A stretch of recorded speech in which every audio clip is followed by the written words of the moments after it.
All the riders are lined up on the starting grid. The countdown begins for the lights to go out. Just a few moments more and the Thai Grand Prix will begin. Racing in Moto3 here in Thailand. Onju gets the superb launch from that pole position. Sasaki's going to try and find a way through Morera. They almost touch on the sweep down into the first corner.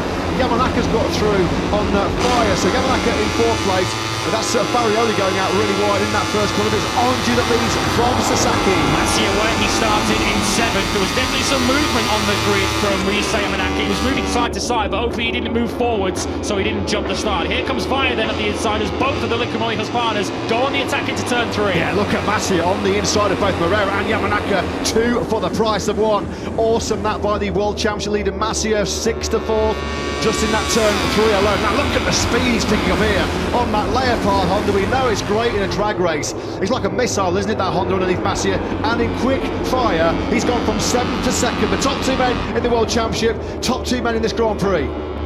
Onju made that great start from pole, but as soon as he got picked up, or as soon as he ran wide, trying to defend that, leads Morera, fires on the inside of Masia.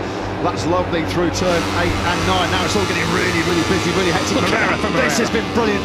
What a third sector this is from Diogo Morera, the Mandalika Grand Prix winner. He picks off Masia and he picks off Sasaki in successive corners, and he leads here in Buriram. The one championship contender who's not made progress on this first lap is Holgado. He's back in 12th at the moment as they go 3 abreast into turn number 12. But good look out breaking Diogo Morera. Alonso is getting aggressive. Onju trying to go back around the outside there into turn 12. He's back into the top 3. Yeah, Alonso was so good on the brakes there in a turn 12. He carried a lot of confidence on that Dunlop front tyre. It's Morera then that leads it at the end of lap 1.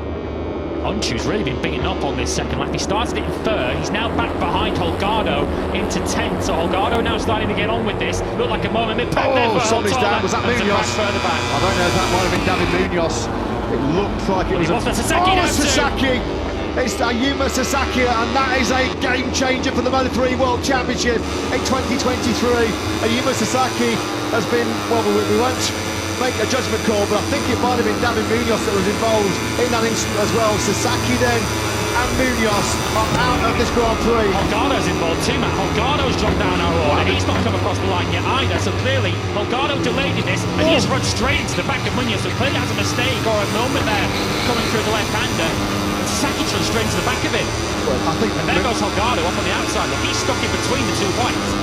Is Masia then the back leads Fire and Alonso pull out of the slipstream. Are they close enough to lunge through? They certainly are. They didn't even need to.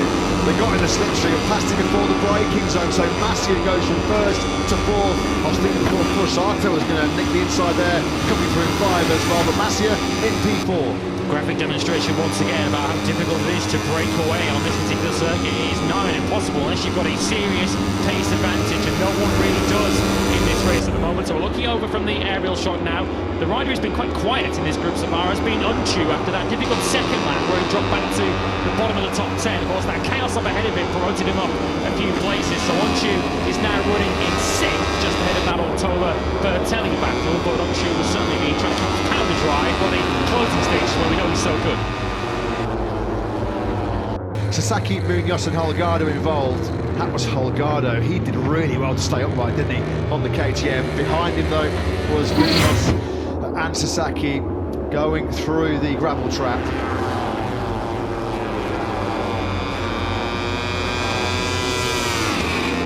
Masia, though, with the slipstream, just powers back to the front of this Grand Prix. Not unusual there to see Denison Tuesday being up tighter inside wide as he now gets up the inside of Colin Vaya. Vaya thought he was battling with Alonso, and he was. Alonso made his way through into 2nd place, and Onju was very keen to take that opportunity. Masia already very keen to hunt the inside of the racetrack there to try and bend off any attack into turn number 4. As Onju now, I said he was quiet earlier on, he's now into the lead of the Grand Prix.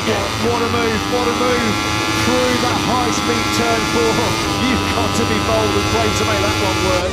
And those 2 words perfectly described, don't they, Dennis Onju? That was superb on the inside of Masia. The poleman then hits the front of this Thai Grand Prix. Look at this on the slipstream. A perfect illustration there of just how effective the slipstream can be, as Onju's getting properly bashed around here.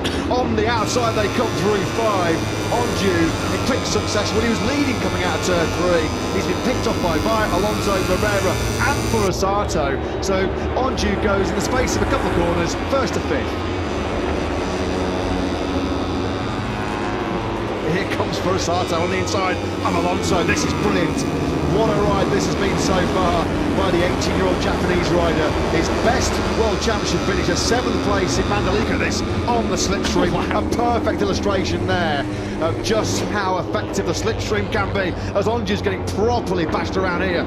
On the outside they come through 5. Onju in quick succession when he was leading coming out of turn 3. He's been picked off by Alonso, Barrera and Furusato. So